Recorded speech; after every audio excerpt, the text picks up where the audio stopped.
የዚህ ፍየል እድሜው በጣም የሚያስገርም ነው። አንድ ወር ብቻ ነው። በአንድ ወር ጊዜ ውስጥ የኔን የመሰለ አቋም አምጥቷል። ሲወለድ 1.8 ኪሎ ነበር የተወለደው ማለት ነው። አንድ ወሩ ብቻ ነው።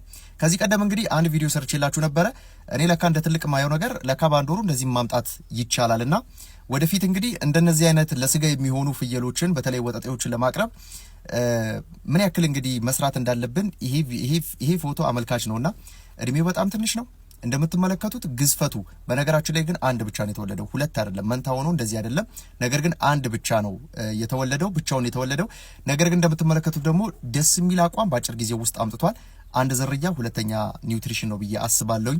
ዝርያ በጣም መሰረታዊ የሚባል ነገር ነው። አገራችን ላይ እንደዚህ ነገሮችን በተለይ ክሮስ ብሪድ ከማድረግ ጋር ተያይዞ ብዙ አልተለመደም፣ እየተሰራበትም አይደለም። ነገር ግን በጣም የተመቸኝ አይነት ፍየል ነው። እንደዚህም ይመጣል ብዬ አላሰብኩም ነበረ። ግን አንድ ወሩ ነው። በጣም የሚያስገርም ነው። በጣም የሚያስገርም ነው። ፍየል እርባታ ላይ ብዙ አልሰራንበትም እንደምታውቁት።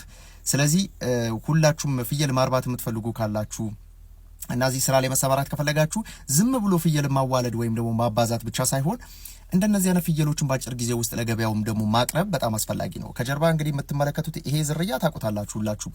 ነገር ግን ምንና ምን ቢዳቀል ነው እንደነዚህ አይነት ዝርያዎችን መፍጠር የሚቻለው? በሀገራችን ላይ ነው። ሩቅ መሄድ አያስፈልግም። ወይም ነው ኢምፖርት የምናደርገው ሌላ ሃይብሪድ የሆነ ነገር የለም።